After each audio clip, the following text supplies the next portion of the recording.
Ciao a tutti e a tutte e bentornati e bentornate sul nostro canale.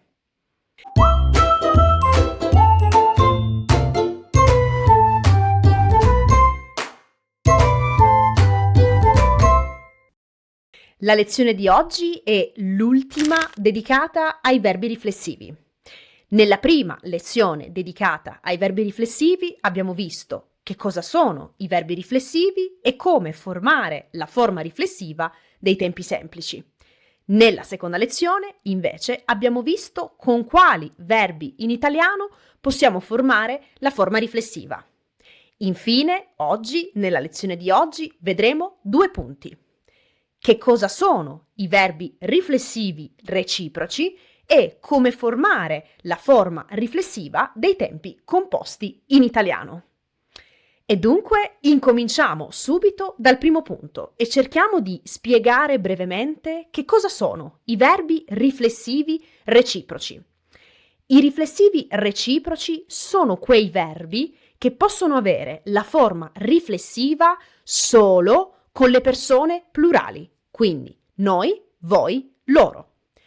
In questo gruppo ci sono verbi come ad esempio incontrare, come ad esempio salutare, come ad esempio abbracciare, come ad esempio baciare.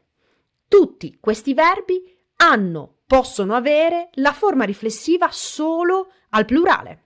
Facciamo degli esempi per vedere nello specifico questo concetto e partiamo dal verbo incontrare, ad esempio.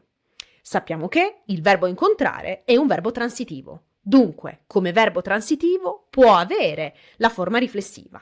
Ma pensateci, posso dire mi incontro nel senso di io incontro me stessa o io, soggetto maschile, incontro me stesso. Non ha molto senso questo significato, ma posso usare questo verbo nella forma riflessiva al plurale e dunque dire noi ci incontriamo, voi vi incontrate, loro si incontrano. Ma se io uso la forma riflessiva con i riflessivi reciproci, il significato è un po' diverso dal significato dei riflessivi normali. Per esempio, se io dico io mi lavo, usando la forma riflessiva, se uso la forma riflessiva, voglio dire io lavo me stesso o io lavo me stessa, femminile. Ma se io uso un riflessivo reciproco e dunque, ripeto, un verbo che può avere la forma riflessiva solo al plurale, il significato è un po' diverso dai riflessivi normali. Perché se io dico noi ci incontriamo, voi vi incontrate, loro si incontrano, non voglio dire, non sto dicendo noi incontriamo noi stessi, voi incontrate voi stessi, loro incontrano se stessi o loro stessi. Non sto dicendo questo, ma sto dicendo loro si incontrano l'un l'altro reciprocamente. Voi vi incontrate l'un l'altro reciprocamente. Noi ci incontriamo l'un l'altro reciprocamente. Quindi questo è molto importante. Se noi usiamo un riflessivo reciproco, stiamo in realtà dicendo l'un l'altro e non me stesso, me stessa, te stesso, te stessa, eccetera. Quindi se io dico io mi lavo, significa io lavo me stessa. Ma se io dico noi ci incontriamo, non significa noi incontriamo noi stessi, ma significa noi ci incontriamo l'un l'altro, reciprocamente. Ok? Questo è molto importante. Altri verbi, abbiamo detto, fanno parte di questo gruppo, come ad esempio baciarsi o abbracciarsi o salutarsi. Quindi noi ci salutiamo l'un l'altro reciprocamente. Voi vi baciate l'un l'altro reciprocamente. Loro si abbracciano l'un l'altro reciprocamente. Quindi reciprocamente significa brevemente o l'un l'altro significa brevemente che l'azione è scambiata dai soggetti che partecipano all'azione. Cioè io faccio l'azione, io ricevo l'azione, l'altra persona fa l'azione e riceve la stessa azione. Dunque, ripetiamo, i riflessivi reciproci sono quei verbi che possono avere la forma riflessiva solo per il plurale e non per il singolare. Dunque, verbi come incontrarsi, salutarsi, abbracciarsi, baciarsi sono dei riflessivi reciproci, cioè dei riflessivi che possono avere la forma riflessiva solo al plurale.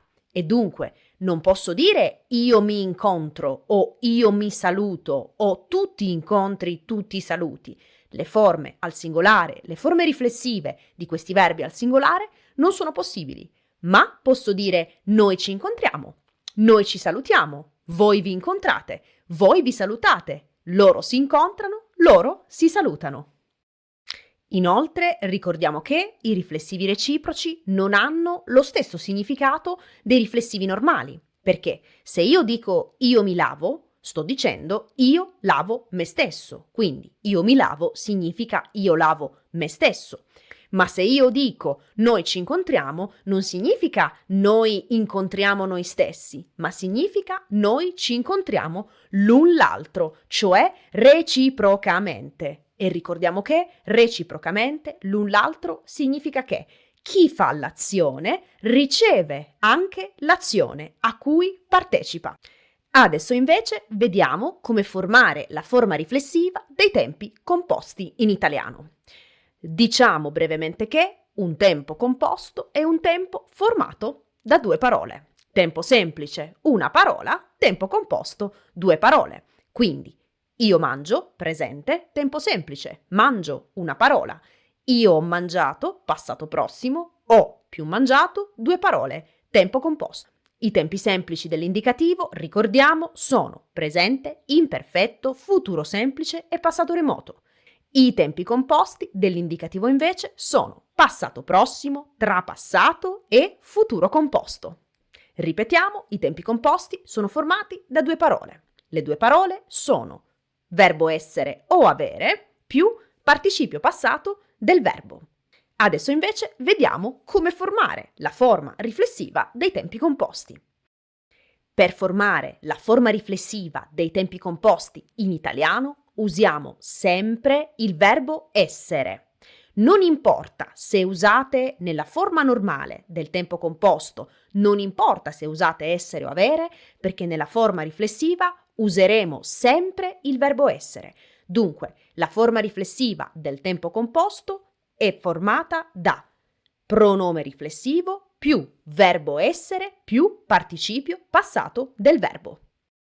Ma facciamo un esempio e prendiamo il verbo lavarsi. Il verbo lavarsi, nella forma riflessiva del tempo composto, diventerà io mi sono lavato, tu ti sei lavato, lui si è lavato, lei si è lavata, noi ci siamo lavati, voi vi siete lavati, loro si sono lavati. Dunque, ripetiamo, formiamo la forma riflessiva dei tempi composti con pronome riflessivo più verbo essere più participio passato del verbo. Participio passato del verbo che, come vedete, prende il genere e il numero del soggetto. Bene, la lezione è finita anche oggi, spero che è stato tutto chiaro per voi e mi raccomando, come sempre, se avete delle domande, scrivete nei commenti. Inoltre, come sempre, se volete esercitarvi sull'argomento di oggi, se andate su learnilango.com troverete degli esercizi a correzione automatica. Io vi ringrazio per l'ascolto e vi ringrazio di essere arrivati e arrivate fino alla fine. Vi saluto e ci sentiamo alla prossima!